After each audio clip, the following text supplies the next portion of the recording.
Hello दोस्तों, तो क्या आप भी 10th क्लास के स्टूडेंट्स हैं और आपको अपनी इंग्लिश का सबसे कठिन चैप्टर यही लगता है, चैप्टर समझ में नहीं आता और प्रोजेक्ट और एक्सपेरिमेंट का पता नहीं चलता। तो दोस्तों कोई बात नहीं, मैं गौरव मल्होत्रा सन कोचिंग सेंटर के ऑनलाइन प्लेटफॉर्म पर आप सभी की समस्याओं को हल करने के लिए आ चुका हूं। तो दोस्तों वीडियो शुरू करने से पहले मैं आप सबको बता देना चाहता हूं कि यदि आप हमारे साथ जुड़े हुए हैं तो आपको एनसीईआरटी बिल्कुल भी पढ़ने की जरूरत नहीं है, क्योंकि एनसीईआरटी के जितने भी इंपोर्टेंट वर्ड मीनिंग है, डिफिकल्ट वर्ड्स हैं, वो आपको क्लास के एंड तक बोर्ड्स पर लिखे हुए मिलेंगे और आपको कोई भी किताब पढ़ने की जरूरत नहीं है। बस क्लास के अंत तक हमारे साथ बने रहिएगा। तो चलिए दोस्तों बिना किसी देरी के शुरू करते हैं। आपके चैप्टर का नाम है the making of a scientist. Scientist का मतलब होता है दोस्तों वैज्ञानिक, और द मेकिंग का मतलब होता है बनना। ये पूरा चैप्टर एक वैज्ञानिक के बनने की जर्नी को बताता है कि एक बच्चा साइंटिस्ट कैसे बनता है। तो चलिए दोस्तों शुरू करते हैं। ये कहानी है रिचर्ड एब्राइट की। उस बच्चे का नाम, उस साइंटिस्ट का नाम क्या होता है? रिचर्ड एब्राइट। क्या नाम होता है उसका? रिचर्ड एब्राइट। तो चलिए शुरू करते हैं रिचर्ड एब्राइट की स्टोरी। कि ये रिचर्ड एब्राइट एक छोटा सा स्टूडेंट होता है, छोटा सा बच्चा होता है, चाइल्ड होता है, वो कैसे जाकर एक साइंटिस्ट बनता है। तो चलिए शुरू करते हैं। सबसे पहली बात है दोस्तों का रिचर्ड एब्राइट का जो बर्थ है, बर्थ प्लेस है, इसका जो जन्म स्थान है वो है रीडिंग पेंसिल्वेनिया। इसका जन्म रीडिंग में हुआ था। ये रीडिंग पढ़ने वाली रीडिंग नहीं है, ये रीडिंग है एक जगह, अमेरिका में एक जगह है जिसका नाम है रीडिंग पेंसिल्वेनिया। रीडिंग पेंसिल्वेनिया में रिचर्ड एब्राइट का जन्म हुआ था। शुरुआत से ही इसके अंदर एक चीज थी, ये चीजों को कलेक्ट करता था, कलेक्टिंग थिंग्स। ये चीजों को कलेक्ट करता था, कुछ भी इसे मिल जाता उसे इकट्ठा करने में लग जाता। वो चीजें क्या थी? इसे यदि कॉइन्स मिल जाते कहीं तो ये कॉइन्स को इकट्ठा करता, यदि इसे कहीं चमकीले पत्थर मिल जाते, स्टोन्स मिल जाते, तो ये उन्हें भी इकट्ठा करने में लग जाता। और कहीं पुरानी चीजें मिल जाती, फॉसिल्स मिल जाते, अवशेष मिल जाते, तो ये उन्हें भी इकट्ठा करने में लग जाता। शुरुआत से ही दोस्तों रिचर्ड एब्राइट के अंदर दो क्वालिटी थी, जिनमें से पहली क्वालिटी थी क्यूरोसिटी। इसका मतलब होता है जिज्ञासा।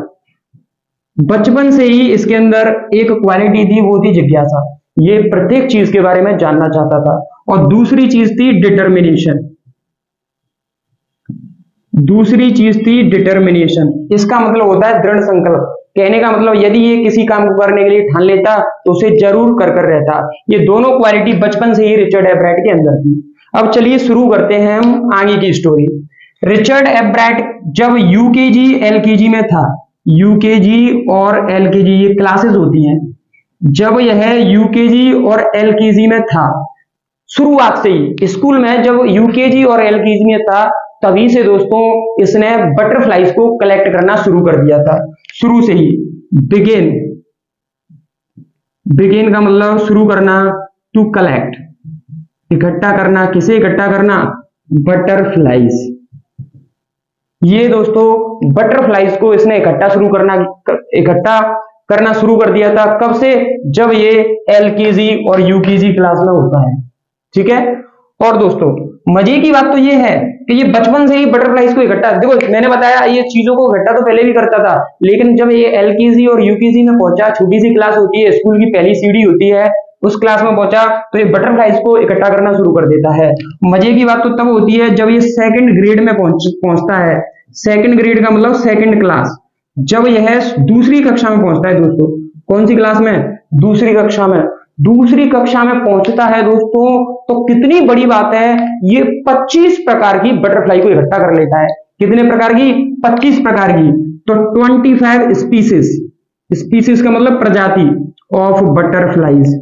ये बटरफ्लाइज की 25 प्रकार की प्रजाति को इकट्ठा कर लेता है। खोज नहीं करता है दोस्तों, सेकंड क्लास में होता है तो कोई भी खोज नहीं करता है, बल्कि जो अलग अलग प्रकार की बटरफ्लाई से देखने को मिलती हैं उन्हें इकट्ठा कर लेता है। तो टोटल कितनी बटरफ्लाई इसने इकट्ठी कर ली थी? 25 प्रकार की अलग अलग किस्म की इसने बटरफ्लाईज इकट्ठी कर ली थी। कब? जब ये दूसरी क्लास में था।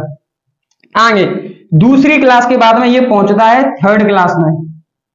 जब यह तीसरी क्लास में होता है दोस्तों तो इसके साथ में एक दुर्घटना हो जाती है। वो दुर्घटना क्या होती है कि रिचर्ड एब्राइट के पिताजी की डेथ हो जाती है। जब ये कौन सी क्लास में होता है? डेथ।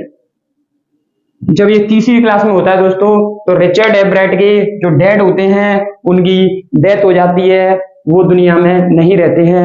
जब ये कौन सी क्लास में होता है? थर्ड क्लास में। तो थर्ड क्लास में पिताजी का साथ इस बच्चे से छूट जाता है। शुरुआत में ही जब ये थर्ड क्लास में था तब इसके पिताजी नहीं रहे थे और अब ये सिर्फ अपनी मॉम के साथ रहता था, अपनी मदर के साथ रहता था।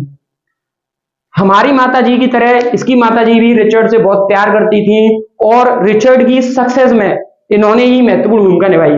वो कहते हैं ना, हर सक्सेसफुल पर्सन के पीछे एक लड़की का, एक महिला का हाथ होता है। तो दोस्तों रिचर्ड की सक्सेस के पीछे उसकी माताजी का हाथ था। उसकी माताजी रिचर्ड को हमेशा एनकरेज करती थी। एनकरेज का मतलब होता है दोस्तों प्रोत्साहित, उसे प्रोत्साहित करती थी। प्रत्येक काम में जो भी वो करता वो उसे एनकरेज करती, कभी भी उसका उत्साह कम नहीं करती, हमेशा उसे एनकरेज करती, उसका उत्साह बढ़ाती। अब दोस्तों चूंकि रिचर्ड के पिताजी खत्म हो चुके थे तो रिचर्ड के साथ में जो एक कंपेनियन का मतलब होता है दोस्तों साथी, एक जो साथी का काम करती थी वो भी उसकी माताजी करती थी। वो दोनों अच्छे दोस्त बन गए थे। कौन? रिचर्ड और उसकी मम्मी। क्योंकि हम देखते हैं अक्सर कर कि बेटे और माँ के बीच में जो संबंध होता है वो बहुत ही सॉफ्ट होता है। तो इनके बीच में भी जो संबंध था वो दोस्ती का बन गया था। तो इसकी मम्मी इसकी कंपेनियन थी। कंपेनियन का मतलब साथी। किसकी साथी थी? रिचर्ड एब्राट की। इसकी मम्मी किसे? रिचर्ड एब्राट को ट्रिप्स पर ले जाती थी। टू केम, ले जाना, ट्रिप्स, ऑन ट्रिप्स। रिचर्ड एब्राट की मम्मी उसे ट्रिप्स पर ले जाती थी घुमाने के लिए, ताकि जब ये घूमने जाएगा तो इसे न्यू एक्सपीरियंसेस मिलेंगे, नए नए अनुभव मिलेंगे और कुछ नया सीखने को मिलेगा। इसकी मम्मी इसे देती थी खरीद कर। क्या देती थी पता है? माइक्रोस्कोप। नई नई चीजें खरीद कर देती थी इसे। माइक्रोस्कोप का मतलब होता है सूक्ष्मदर्शी, ठीक है। एक टेलीस्कोप का मतलब होता है दोस्तों दूरदर्शी, दूरबीन भी कहते हैं इसे। और एक कैमराज भी इसे खरीद कर देती थी। और इसके अलावा माउंटिंग मटेरियल्स का मतलब होता है पर्वत पर चढ़ने के लिए जो भी मटेरियल्स की आवश्यकता होती है वो सारी चीजें। इसके अलावा अदर इक्विपमेंट्स, अदर माने अन्य, इक्विपमेंट और अन्य सामग्री भी देती थी। कहने का मतलब जितनी चीजों की आवश्यकता रिचर्ड को पड़ती, रिचर्ड एब्राट को जितनी भी चीजों की आवश्यकता पड़ती, उन सारी चीजों को उपलब्ध कौन कराती थी? उसकी माताजी कराती थी। उसकी माताजी का इंपॉर्टेंट रोल था किसकी सक्सेस में? रिचर्ड एब्राट की सक्सेस में। उम्मीद करता हूं यहां तक आपको समझ में आ गया होगा। अब देखो कि एलकेजी और यूकेजी से ही इसने बटरफ्लाई कलेक्ट करना शुरू कर दिया था। जब ये सेकंड क्लास में पहुंचा 25 प्रकार की बटरफ्लाई भी इसने इकट्ठी कर ली थी। लेकिन थर्ड क्लास में एक मिस एडवेंचर हो जाती है, इसके पिताजी की डेथ हो जाती है। तो इसका जो इंटरेस्ट था, किसका इंटरेस्ट था? रिचर्ड एब्राट का जो इंटरेस्ट था वो धीरे धीरे कम होने लगता है। इसने बटरफ्लाई को कलेक्ट करने का लगभग काम छोड़ ही दिया था। तभी दोस्तों होता क्या है सीन, इसकी माताजी इसे एक बुक देती हैं। उस बुक का नाम था the travel of monarch x. The travel of monarch x, ये किताब का नाम था, the travel of monarch x. ये किताब कौन देती है? ये बुक कौन देती है? रिचर्ड एब्राट की मम्मी उसे गिफ्ट में देती है। रिचर्ड एब्राट को एक किताब देती है जिसका नाम है the travel of monarch x. इस किताब में क्या है? ये मोनार्क है, ये बटरफ्लाई का नाम है। मोनार्क बटरफ्लाई ट्रेवल करता है। ट्रेवल का मतलब एक जगह से दूसरी जगह पर जाता है, माइग्रेशन होता है उसका। किसका? मोनार्क बटरफ्लाई का।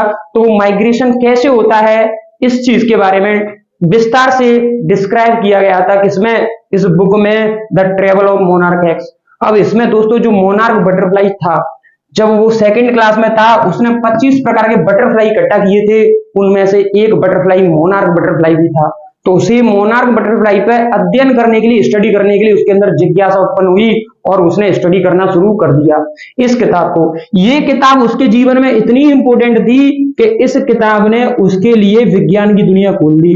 ओपन्ड द वर्ल्ड, वर्ल्ड का मतलब दुनिया, ऑफ साइंस, विज्ञान की दुनिया रिचर्ड एब्राट के लिए किस किताब ने खोली? The travel of monarch x. ये किताब the travel of monarch x क्या बताती है? ये किताब बताती है दोस्तों माइग्रेशन को। किसको बताती है? माइग्रेशन को। माइग्रेशन किसका? Of monarch butterfly. Monarch butterfly के ये माइग्रेशन को बताती है टू सेंट्रल अमेरिका। ये और ध्यान रखना कि कहां पर जाते हैं मोनार्क बटरफ्लाई? सेंट्रल अमेरिका में जाते हैं। तो अगर तुमसे कोई पूछे कि the travel of monarch x book में क्या लिखा हुआ है, तो the travel of monarch x में मोनार्क बटरफ्लाई के माइग्रेशन के बारे में लिखा हुआ है, और वो माइग्रेशन कहां करते हैं, सेंट्रल अमेरिका की तरफ। इस बुक ने विज्ञान के दरवाजे खोल दिए, उसके लिए एक नई खोज को जन्म दिया, क्योंकि यहां से आगे दोस्तों रिचर्ड एब्राट बहुत सारे प्रोजेक्ट बनाने वाला है साइंस के क्षेत्र में, बहुत सारी खोज करने वाला है, बहुत सारे एक्सपेरिमेंट करने वाला है, और सारे एक्सपेरिमेंट, सारे प्रोजेक्ट उससे किससे संबंधित हैं, मोनार्क बटरफ्लाई से। किससे संबंधित है दोस्तों, मोनार्क बटरफ्लाई से। तो ये एक बटरफ्लाई नहीं है दोस्तों, ये पूरे चैप्टर का एसेंस है, सार है। इसी बटरफ्लाई पे समझ लो पूरा चैप्टर ही है, क्योंकि जितनी भी खोजें होती हैं इसकी उस बटरफ्लाई पे ही होती है। कौन से बटरफ्लाई पे, मोनार्क बटरफ्लाई पे। और सेकंड क्लास में जो उसने 25 प्रकार के बटरफ्लाई इकट्ठा किए थे, उनमें से एक बटरफ्लाई मोनार्क बटरफ्लाई भी था दोस्तों। आपने भी मोनार्क बटरफ्लाई जरूर देखा होगा, आपके आसपास बहुत ही उड़ता रहता है, ये कोई दिक्कत की बात नहीं है, ठीक है। यहां तक आपको समझ में आ गया होगा। अब ये जो किताब थी the travel of monarch x, monarch butterfly के बारे में, इस किताब के एंड में, इस किताब के एंड में, एंड ऑफ द बुक, इस किताब के एंड में, इस किताब के एंड में क्या हुआ था, एक डॉक्टर प्रोफेसर थे जिनका नाम था डॉक्टर उर्कुहर्ट। क्या नाम था, डॉक्टर उर्कुहर्ट। डॉक्टर उर्कुहर्ट ने जितने भी लोगों ने ये किताब पढ़ी थी, जितने भी रीडर्स थे, पाठक थे, उन सबसे रिक्वेस्ट की थी कि तुम हमारी मदद करो ये मोनार्क बटरफ्लाई के माइग्रेशन को समझने में, कि ये कहां तक माइग्रेशन करते हैं, क्यों माइग्रेशन करते हैं, और कैसे माइग्रेशन करते हैं। ये सवाल इन्होंने पूछा था और सारे रीडर्स को बताया था कि आप स्टडी करने में, मोनार्क बटरफ्लाई के ट्रेवल को, माइग्रेशन को स्टडी करने में हमारी मदद कीजिए। अब इस किताब को किसने पढ़ा, रिचर्ड एब्राट ने। तो वो दोस्तों मदद करता है, कैसे मदद करता है ये हम बताते हैं आपको। एंड में लिखा था उर्कुहर्ट ने कि आपको मदद करनी है हमारी ये मोनार्क बटरफ्लाई की ट्रेवल को समझने में, माइग्रेशन को समझने में, लेकिन कैसे मदद कर सकते हैं। तो उर्कुहर्ट ने लिखा था आपको क्या करना है, कहीं भी मोनार्क बटरफ्लाई दिखे तो एक टैग लीजिए, टैग उसे बटरफ्लाई की पंखों से चिपका दीजिए, लिखकर कुछ टैग पर चिपका दीजिए, और उस पर ये लिख दीजिए कि ये बटरफ्लाई पर आपने टैग कहां से चिपकाया है। अब दोस्तों वो बटरफ्लाई उड़ उड़कर कहीं दूसरी जगह जाएगा, दूसरी जगह जाएगा तो वो बटरफ्लाई किसी और व्यक्ति को मिलेगा, किसी और व्यक्ति को मिलेगा तो वो उस टैग को देखेगा तो उसे पता चल जाएगा कि ये बटरफ्लाई कहां से उड़कर आया है। तो फिर वो उस टैग को किसको भेज देगा, उर्कुहर्ट को भेज देगा। किसको भेज देगा, उर्कुहर्ट को। इस प्रकार हमें पता चल जाएगा कि बटरफ्लाई पहले कहां था और माइग्रेशन करते हुए, ट्रेवल करते हुए कहां तक पहुंच गया। ये एक तरकीब सोची थी उर्कुहर्ट ने और सजेस्ट किया था कि तुमको ये काम करना है। किसने, उर्कुहर्ट साहब ने ये किया था कि तुम्हें टैग लगाने हैं बटरफ्लाई पे। अब बटरफ्लाई पे टैग लगाने में, बटरफ्लाई को इकट्ठा करने में माहिर थे हमारे रिचर्ड साहब, इन्होंने कई सारे बटरफ्लाई इकट्ठा किए थे। तो ये अब टैग लगाना शुरू कर देते हैं। टैग किस पे लगाते हैं, बटरफ्लाईज पे। कौन से बटरफ्लाईज पे, मोनार्क। कौन से बटरफ्लाई पे, मोनार्क। इंपोर्टेंट बटरफ्लाई है, इसको ध्यान रखना। बटरफ्लाई का नाम क्या है, मोनार्क बटरफ्लाई। अब दोस्तों टैग लगाना शुरू कर देता है। अब टैग लगाने के लिए एक दो बटरफ्लाई तो नहीं चाहिए, बहुत सारे बटरफ्लाई चाहिए होंगे। इसलिए दोस्तों करता क्या है, ये अपने बेसमेंट में, अपने घर के बेसमेंट में ही ये बटरफ्लाई पालना शुरू कर देता है। टू रेज बटरफ्लाईज, ये अपने बेसमेंट में बटरफ्लाईज पालना शुरू कर देता है। कौन, रिचर्ड एब्राट। ये क्या करता है, बटरफ्लाईज की 4 स्टेट होती हैं। मोनार्क बटरफ्लाई होता है, इसकी 4 स्टेजेस होती हैं। कौन से बटरफ्लाई को पालता है ये, मोनार्क को। क्यों पालता है, क्योंकि इसे टैग लगाने होते हैं। टैग क्यों लगाने होते हैं, क्योंकि टैग लगाने की बात इस किताब के अंत में किसने कही थी, डॉक्टर उर्कुहर्ट ने। ठीक है, ये कनाडा के थे। कहां के थे, कनाडा के थे। एक टोरंटो यूनिवर्सिटी थी, उसके ये प्रोफेसर थे डॉक्टर उर्कुहर्ट, जिन्होंने सबसे लास्ट में कहा था कि जिन्होंने ये किताब पढ़ी है वो मोनार्क बटरफ्लाई के माइग्रेशन को समझने में हमारी मदद करें। और इसका उन्होंने एक उपाय बताया था कि बटरफ्लाईज को आप टैग करें ज्यादा से ज्यादा। ठीक है, टैग दोस्तों वो इंस्टाग्राम वाला टैग नहीं, टैग अलग प्रकार का। कुछ आप लिखिए एक चिट पे, उसे उसकी पंखों से चिपका दीजिए मोनार्क बटरफ्लाई की, वो दूसरी जगह जाएगा तो हमें पता चल जाएगा कि ये कहां से आया है। फिर हम उस टैग को निकाल कर किसको भेज देंगे, उर्कुहर्ट को। इस प्रकार हमें पता चल जाएगा ये कहां से आया है, कहां तक पहुंच गया। लेकिन बहुत सारे बटरफ्लाईज को टैग करना था तो उसने अपने बेसमेंट में ही बटरफ्लाईज को पालना शुरू कर दिया। और कौन से बटरफ्लाई को पाला? मोनार्क बटरफ्लाई को। तो दोस्तों मोनार्क बटरफ्लाई की 4 स्टेजेस होती हैं। कितनी स्टेजेस होती हैं? 4 स्टेजेस होती हैं, जिनमें से पहली स्टेजेस है एग्स। सबसे पहले बटरफ्लाई के एग होते हैं। क्या होते हैं दोस्तों? अंडे होते हैं। क्या होते हैं? अंडे। अंडे के बाद में दोस्तों क्या होता है? कैटरपिलर बनता है। अंडे से क्या बनता है? कैटरपिलर। अंडे से क्या बनता है? कैटरपिलर। कैटरपिलर क्या होता है? आपने बहुत सारे पेड़ों पर जो रमास की जो सब्जी आती है ना, उसकी जो फरी होती है, उनमें भी बहुत सारे जो कीड़े कीड़े निकल जाते हैं छोटे छोटे से, आपने देखे होंगे।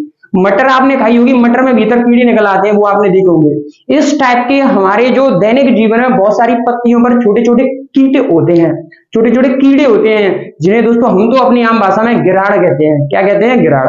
तो वो होते हैं कीड़े, उन कीड़ों को कहते हैं कैटरपिलर। छोटे छोटे रेंगने वाले कीड़े होते हैं, उन्हें क्या कहते हैं? कैटरपिलर। तो अंडे होते हैं, अंडे फूट जाते हैं, तो उनसे एक छोटा सा कीट बनता है, कीड़ा बनता है, जिसे क्या कहते हैं? कैटरपिलर। अब ये कैटरपिलर क्या करता है? कैटरपिलर आगे जाके कैटरपिलर खुद को एक ढांचे में बंद कर लेता है, और उस ढांचे के अंदर खुद को बंद करके सिर्फ और सिर्फ लार्वा स्रावित करता है ढांचे के अंदर, और उस ढांचे को कहते हैं प्यूपा।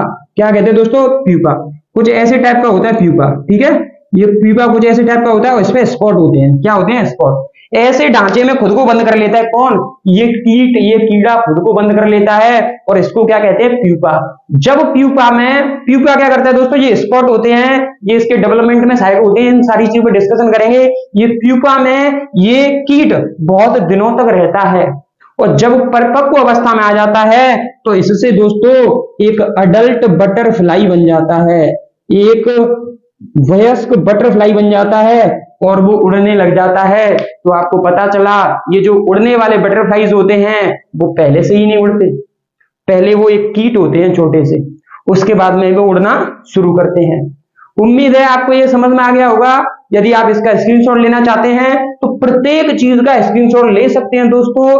आपका जो 1 नंबर का क्वेश्चन आने वाला है पेपर में, मैं गारंटी देता हूं, लिख कर देता हूं, इस स्लाइड से बाहर नहीं जाएगा। कहने का मतलब इस चैप्टर की और में अगली स्लाइड और बनेगी। हालांकि इन जो स्लाइड बन रही है एनसीईआरटी की, प्रत्येक लाइन यहाँ पर लिखी हुई है, ये समझ लीजिए। जो भी इंपोर्टेंट वर्ड्स हैं वो यहाँ पर लिखे हुए हैं, जितने भी इंपोर्टेंट टर्म्स हैं यहाँ पर वो भी लिखी हुई हैं, जितने भी इंपोर्टेंट स्टेजेस हैं वो सारी चीजें यहाँ पर लिखी हुई हैं। तो आप टेंशन मत करिए, बस क्लास के अंत तक बने रहिए। तब तक यदि आप इसका स्क्रीनशॉट लेना चाहते हैं तो ले सकते हैं, और हम जल्दी शुरू करते हैं।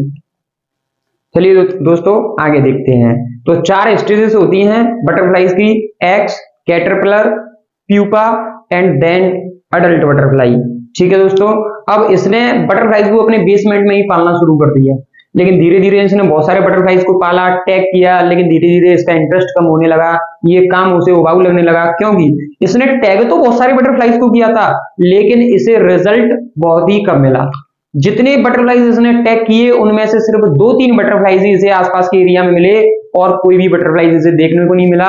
इसलिए इसे फीडबैक ना मिलने की वजह से इसने इस काम को ड्रॉप कर दिया। तो दोस्तों इसने दूसरी क्लास तक 25 प्रकार के बटरफ्लाईज इकट्ठा कर लिए थे।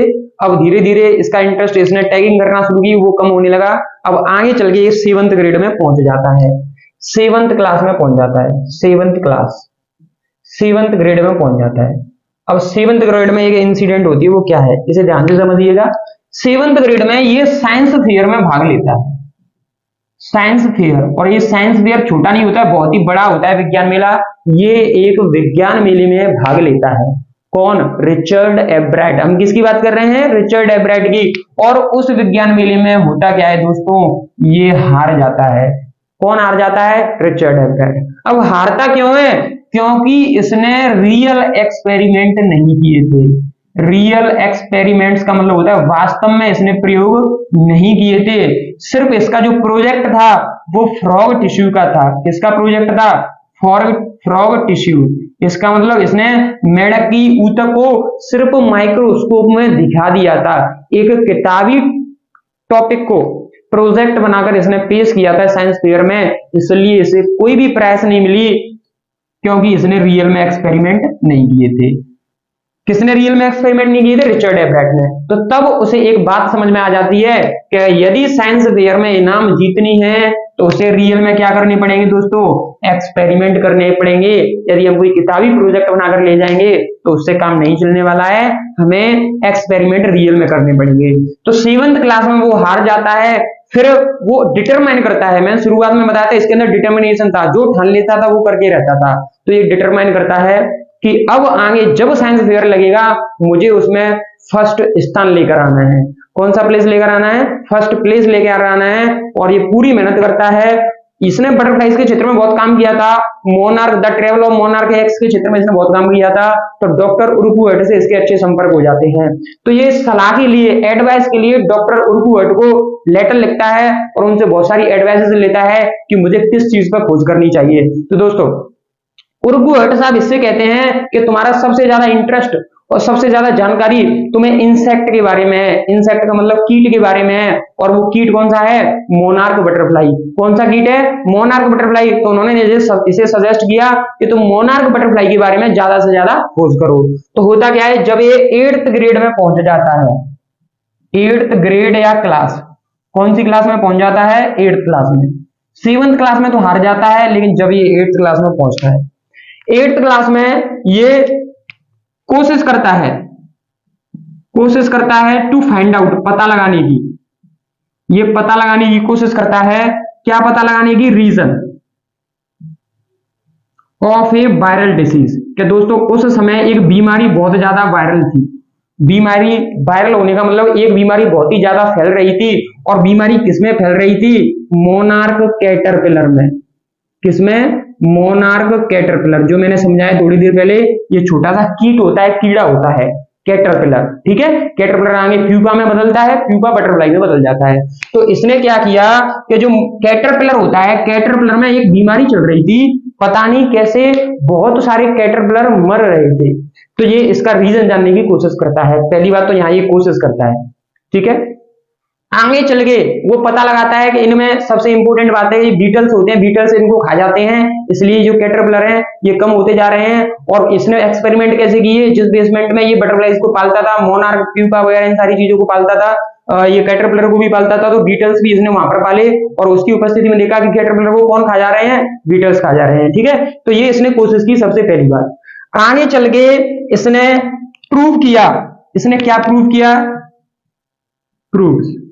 इसने एक चीज दी है दोस्तों, 8th क्लास के बाद में इसने एक थ्योरी प्रूव की कि जो थ्योरी क्या थी कि जो वायसराय बटरफ्लाई होते हैं, कौन से बटरफ्लाई होते हैं, वायसराय बटरफ्लाई होते हैं, वो कॉपी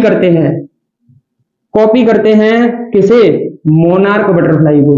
जो वायसराय बटरफ्लाई होते हैं वो मोनार्क बटरफ्लाई को कॉपी करते हैं। ये इसने प्रूव किया। किसने प्रूव किया, रिचर्ड एब्रेट ने। होता क्या है, तुमने एक बटरफ्लाई देखा होगा, जिसे तुम हाथ में पकड़ते हैं तो उसका कलर छूटने लगता है। तो जो कलर छूटने लगता है वो होता है तुम्हारा वायसराय बटरफ्लाई। कौन सा बटरफ्लाई होता है, वायसराय बटरफ्लाई। और जिसे हाथ में पकड़ने से कलर नहीं बदलता है, कलर नहीं छूटता है, वो कौन सा होता है, मोनार्क बटरफ्लाई। अब दरअसल दोस्तों ऐसा होता क्यों है कि ये वायसराय बटरफ्लाई मोनार्क बटरफ्लाई को कॉपी क्यों करता है। इसका रीजन ये है कि ये मोनार्क बटरफ्लाई होती हैं, ये नॉट टेस्ट गुड, ये खाने में अच्छी नहीं लगती। और ये होती है, ये टेस्ट वेरी गुड, ये खाने में बहुत ही अच्छी लगती है। वायसराय बटरफ्लाई हमें खाने में नहीं, मैं खुद की या आपकी खाने की बात नहीं कर रहा हूं, ये पक्षियों के खाने की बात कर रहा हूं कि पक्षी इनको तो बहुत ही जल्दी खा जाते हैं क्योंकि खाने में अच्छी लगती हैं, लेकिन मोनार्क बटरफ्लाई को नहीं खाती। तो ये क्या करते हैं कि पक्षियों का खाना कम से कम बने, इसलिए ये मोनार्क बटरफ्लाई को कॉपी कर लेते हैं, बिल्कुल उसी का रंग रूप धारण कर लेते हैं, ताकि सभी पक्षी इस वायसराय बटरफ्लाई को क्या समझें, मोनार्क बटरफ्लाई समझें, और मोनार्क बटरफ्लाई समझें और उन्हें कम से कम खाएं। इसलिए इसे मोनार्क बटरफ्लाई को कॉपी कर लेते हैं। ये चीज को प्रूव करता है, कौन प्रूव करता है, रिचर्ड एब्रेट प्रूव करता है 8th क्लास के बाद में, जब ये 9th 10th क्लास में पहुंच जाता है। और ये जो थ्योरी होती है, इस थ्योरी को जिसको वो सिद्ध करता है, इससे ध्यान रखना है आपको, साइंस फेयर में, किसमें, साइंस फेयर में इस चीज को,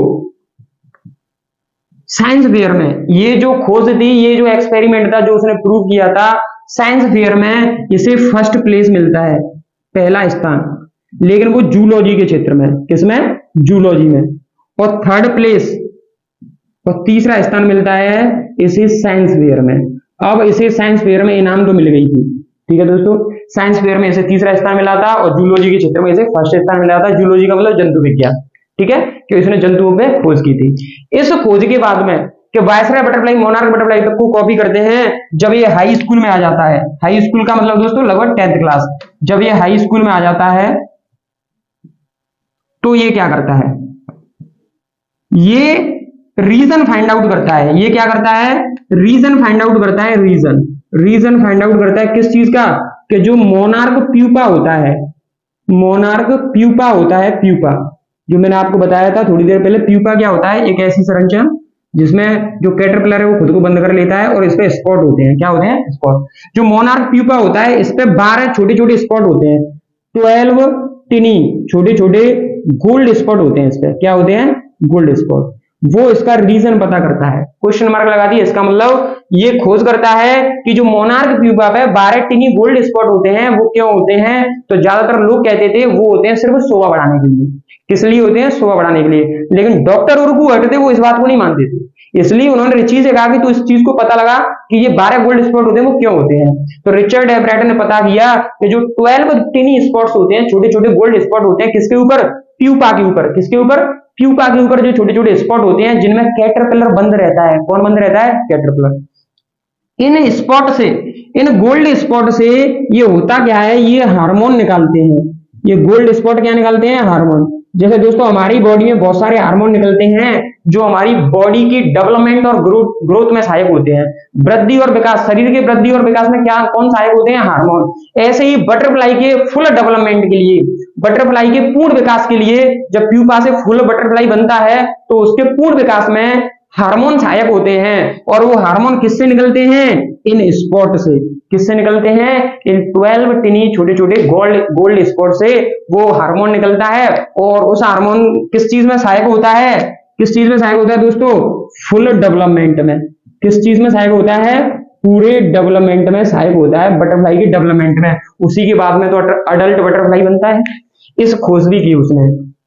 उसके बाद में ये हार्मोन वाली चीज है, ये हार्मोन एक इंपोर्टेंट है, इस चीज को और आगे डिस्कशन करने वाला है, इसी पर वो एक और खोज करेगा, ठीक है। जब वह ग्रेजुएशन ईयर में पहुंच जाता है, ग्रेजुएशन ईयर में, तो वो क्या करता है, मोनार्क की विंग से, मोनार्क विंग से ग्रू सेल उगाता है। किससे, मोनार्क विंग से।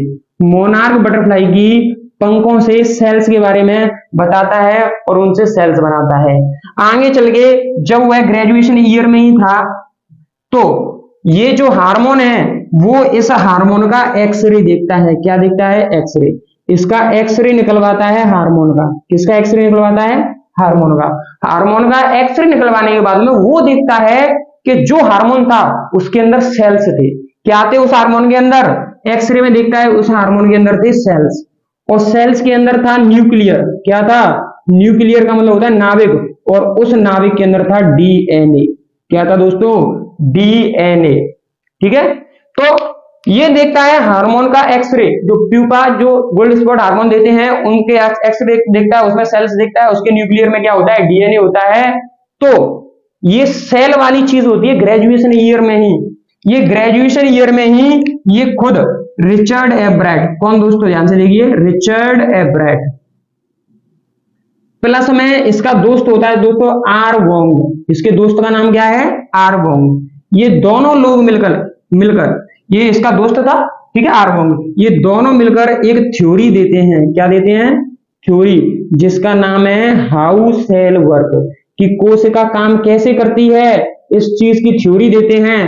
कौन, रिचर्ड एब्रेट, और इसका दोस्त होता है ग्रेजुएशन ईयर में आर वोंग। ये मिलकर एक थ्योरी देते हैं कि जो सेल होती हैं वो कैसे काम करती हैं। इस थ्योरी को कौन देते हैं, रिचर्ड एब्रेट और आर वोंग। और ये थ्योरी सक्सेसफुल थ्योरी होती है और इस थ्योरी को फिर प्रकाशित किया जाता है दोस्तों, पब्लिश किया जाता है एक फेमस न्यूज़पेपर में, जिनमें बहुत सारी साइंटिफिक रिसर्च छपती थी, वैज्ञानिक खोज छपती थी। उस अखबार में इसे प्रकाशित किया जाता है और उस अखबार का नाम होता है proceedings, proceedings of NAS। NAS का मतलब क्या है दोस्तों, national academy of science. National academy of science में ये जब दोस्तों 22 साल का था, कितने साल का था, 22 साल का, 22 ईयर्स। ग्रेजुएशन ईयर में जब ये 22 साल का था, 22 साल की उम्र में एक ऐसे अखबार में जिसमें सिर्फ वैज्ञानिक चीजें ही छपती हैं, वैज्ञानिक खोजें ही छपती हैं, रिसर्चेस छपती हैं, उस अखबार में इसने अपनी एक थ्योरी प्रतिपादित कर दी थी, अपनी एक खोज को उस अखबार में छाप दिया था। ठीक है, उस अखबार में इसने अपनी खोज को छाप दिया था। तो ये बहुत बड़ी उपलब्धि थी और इस उपलब्धि की कंपैरिजन आपकी किताब में एक होम रन से की गई है। किससे की गई है? एक होम रन से। अब आपके मन में सवाल आया होगा, एक होम रन क्या होता है? ये एक होम रन बेसबॉल में होता है। इंग्लैंड का गेम है दोस्तों बेसबॉल। बेसबॉल में एक होम रन मारने का मतलब, जो कि बहुत इम्पॉसिबल काम होता है, आप पहली गेंद पे सपोज करो क्रिकेट खेलने गए और एक गेंद आपके पास है और उस गेंद पर 5 रन चाहिए। सपोज करो आप बॉलर हैं और यदि आप बॉलर होते हुए उस एक गेंद पे छक्का मार देते हैं, अपनी टीम को जिता देते हैं, तो ये कितनी सरप्राइजिंग बात है कि नहीं? इसी प्रकार से बेसबॉल में क्या होता है, एक होम रन मारने का मतलब है ग्राउंड को बॉल पार करा देना। ठीक है, आप उस बॉल को इतनी जोर से हिट करें कि वो बॉल ग्राउंड से बाहर निकल जाए तो एक होम रन हो जाता है। या फिर बेसबॉल में बहुत सारे बेसेस होते हैं, और बेसिस में एक रन पूरा सभी कर लेते हैं, एक साथ में सारे रन पूरे करने होते हैं, उसे एक होम रन कहते हैं। ठीक है, तो एक होम रन बनाना कहने का मतलब एक आश्चर्य की बात थी, बहुत ही ज्यादा। क्यों? क्योंकि 22 साल की उम्र में एक थ्योरी प्रतिपादित करना, ये भी तो बहुत ही आश्चर्य की बात थी। तो इस थ्योरी को कौन प्रतिपादित करता है? रिचर्ड एवरेट और आर्मस्ट्रांग। थ्योरी क्या होती है कि सेल कैसे वर्क करती हैं, और इस थ्योरी को किसमें प्रकाशित किया जाता है? Proceedings of national academy of science. ठीक है, यदि आप इसका स्क्रीनशॉट लेना चाहते हैं तो स्क्रीनशॉट ले सकते हैं। अभी नेक्स्ट फिर से कंटिन्यू कर रहे हैं। तो दोस्तों चलिए आगे देखते हैं। अब जो उसने और उसके दोस्त ने मिलकर खोज की कि सेल कैसे वर्क करती हैं, और जिसकी तुलना एक होम रन से की गई थी। अब आगे क्या होता है, एक उसकी खोज जो इंपोर्टेंट खोज थी, जो मोनार्क प्यूपा पे 12 टिनी गोल्ड स्पॉट होते हैं, वो क्या हार्मोन प्रोड्यूस करते हैं जो बटरफ्लाई के फुल डेवलपमेंट में सहायक होते हैं। इस उसकी खोज को, इस एक्सपेरिमेंट को तो दोस्तों फर्स्ट स्थान और मिला था। किसमें पता है? साइंस पेपर में फर्स्ट प्लेस और मिला था, और थर्ड प्लेस इंटरनेशनल लेवल पर इसको जाने का मौका भी मिला था, और उसमें थर्ड प्लेस जूलॉजी में इसने हासिल किया था। तो इसने बहुत सारी अचीवमेंट्स हासिल की थी विज्ञान के क्षेत्र में, साइंस के क्षेत्र में। ठीक है, और इसने इतनी सारी खोजें की थी तो इसे आर्मी की लैब में काम करने का मौका मिला, जिसमें इसने बहुत सारे उपकरण अपने हाथ में लिए और बहुत सारे उच्च स्तरीय इंस्ट्रूमेंट्स उपकरणों की सहायता से इसने जो हार्मोन था उसकी स्ट्रक्चर को देखा, और हार्मोन की स्ट्रक्चर को देखा तो इसमें से क्या देखे? सेल दिखे। फिर इसने सेल के बारे में बताया कि सेल कैसे काम करते हैं। अब आगे चलते हैं। ठीक है दोस्तों, अब हुआ क्या, इन सारी खोजों के बाद में ये इसने ग्रेजुएशन ईयर में खोज की थी, फिर ये ग्रेजुएशन अपनी कंप्लीट करता है। ग्रेजुएशन अपनी कंप्लीट करता है, और इसकी ग्रेजुएशन कंप्लीट हो जाती है, और कोई दिक्कत की बात नहीं थी दोस्तों। इसने अपने ग्रेजुएशन ईयर में बहुत सारे 1500 के लगभग स्टूडेंट्स थे, उनमें से इसे सेकंड स्थान प्राप्त होता है। ये बहुत ही होनहार छात्र भी था। ठीक है, अब दोस्तों कहा यह जाता है कि ये साइंटिस्ट है, तो इसका मतलब ये सारी चीजें पूरा दिन अपने खोज में ही व्यतीत कर देता था। यदि आप ऐसा सोच रहे हैं तो आप गलत हैं। ये भले ही एक साइंटिस्ट था, लेकिन साइंटिस्ट होने के बाद, या पहले ऐसी बात तो नहीं है 1-2 क्लास में साइंटिस्ट बन गया हो, नहीं, ये तो बाद में बनता है। लेकिन जब ये स्कूल क्लास में था, 10th क्लास में था, तब ये साइंटिस्ट होने के अलावा, बटरफ्लाइज पे खोज करने के अलावा अन्य काम भी करता रहता था। वो काम क्या थे? इसके जो हॉबीज थी वो क्या थी? अन्य हॉबीज, अदर हॉबीज। ये दोस्तों चैंपियन डिबेटर था। क्या था? चैंपियन डिबेटर, डिबेट करना ये वाला डिबेटर। ये डिबेट भी करता था, कहने का मतलब वाद विवाद संवाद। आप एक टॉपिक के बारे में बोलेंगे, मैं उसके विपरीत टॉपिक के बारे में बोलूंगा। कहने का मतलब ये है, आप एक पक्ष को रखेंगे, मैं दूसरे पक्ष को रखूंगा। तो ये डिबेटर भी था, इसके अलावा ये पब्लिक स्पीकर भी था। पब्लिक स्पीकर, ये अच्छा वक्ता था, बहुत ही अच्छे विचार प्रकट करता था। तीसरी बात, ये फोटोग्राफर भी था। कौन था ये? फोटोग्राफर। ये फोटो भी खींचता था, लेकिन दोस्तों आपके नहीं खींचता था, कहने का मतलब लोगों के नहीं खींचता था। ये किसके फोटो खींचता था? नेचर के फोटो खींचता था। और इसकी एक और हॉबी थी जिसका नाम था कैनोइंग। कैनोइंग दोस्तों आपने माउंटेन ड्यू वाला नया ऐड देखा होगा, जिसमें ऋतिक रोशन ड्यू पी के एक नाव सी में झरने में कूद जाता है, एक और पर्सन होता है उसके साथ में, उसे कहते हैं कैनोइंग। छोटी सी नाव होती है, आगे से और पीछे से बहुत ही लंबी होती है। ठीक है, तो कैनोइंग ये इसकी हॉबीज थी। किसकी हॉबीज थी? रिचर्ड एवरेट की। अब दोस्तों जब ये 10th क्लास में होता है, कौन 10th क्लास में होता है? Richard Everett. तो इसके एक टीचर थे जिनका नाम था मिस्टर बियरर, जिनका नाम क्या था, मिस्टर बियरर, डॉक्टर बियरर। ठीक है, ये बियरर थे, ये इसके सोशल साइंस के टीचर थे, एसएसटी के टीचर थे। ये टीचर भी इसको बहुत एनकरेज करते थे। क्या करते थे? एनकरेज। वो रिचर्ड एब्राइट के अंदर एक ऐसी भावना देखते थे, कंपटीशन की भावना, लेकिन वो कंपटीशन की भावना थी वो राइट रीजंस के लिए थी। ये मिस्टर बियरर कहते भी हैं उसके बारे में कि देखो भाई 10th क्लास से पहले इसने सेकंड क्लास में बहुत सारी बटरफ्लाइज इकट्ठी कर ली थी और बहुत बटरफ्लाइज पे इसने खोज की थी। ये बटरफ्लाई पे काम करता था, उसके अलावा ये डिबेट भी करता था। ऐसी इसकी हॉबीज भी थी बहुत सारी। इस डिबेट क्लब के जो मालिक थे, जैसे जो डिबेट कंडक्ट कराते थे वो यही थे, मिस्टर बियरर। तो जो वो देख के बहुत प्रसन्न होते थे, एक लड़का जो खोज भी कर रहा है साइंस के क्षेत्र में और इधर अपनी हॉबीज पे भी काम कर रहा है, डिबेट भी कर रहा है और शानदार डिबेट कर रहा है, इसके मुकाबले में कोई नहीं उतर पाता था। इस तरीके से शानदार लेवल पर डिबेट करता था और हमेशा जीत हासिल करता था। तो इसकी इन प्रतिभाओं को देखकर मिस्टर बियरर बहुत ही ज्यादा प्रसन्नचित्त थे। ये इसे एनकरेज करते थे। मिस्टर बियरर ये समझ लीजिए रिचर्ड के लिए बहुत ही सहायक सिद्ध हुए। उन्होंने इसको एक अलग दिशा दी, उसको प्रोत्साहित किया हमेशा, इसको, रिचर्ड एब्राइट को। ठीक है, ये 10th क्लास में मिस्टर बियरर के साथ में स्टोरीज में मिस्टर बियरर बताते हैं कि जो रिचर्ड एब्राइट था वो एक साइंटिस्ट बना और साइंटिस्ट बनने के लिए निम्नलिखित क्वालिटीज होनी चाहिए। क्या होनी चाहिए? क्वालिटीज। अब कौन कौन सी क्वालिटीज होनी चाहिए? पहली क्वालिटीज जो मैंने आपको पहले ही बता दी कि उसके अंदर क्या होनी चाहिए? क्यूरियोसिटी। क्या होनी चाहिए? क्यूरियोसिटी। ठीक है, क्यूरियोसिटी के साथ में क्या होना चाहिए?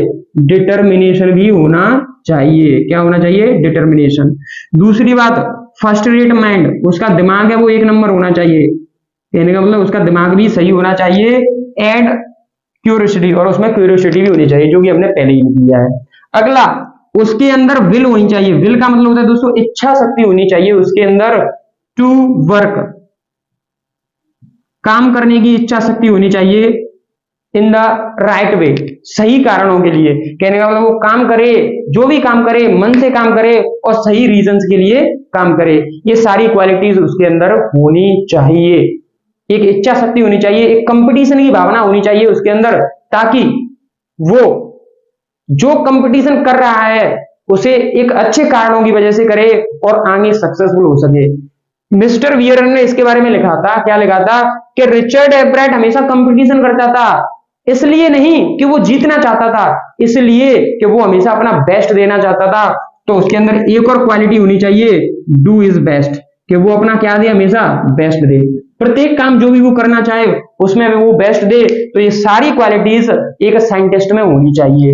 ये आपको दिख रहा होगा कौन कौन सी क्वालिटीज? क्यूरियोसिटी होनी चाहिए, फर्स्ट रेट माइंड होना चाहिए उसका, उसके अंदर एक इच्छा शक्ति होनी चाहिए काम करने की, और हमेशा अपना बेस्ट दे।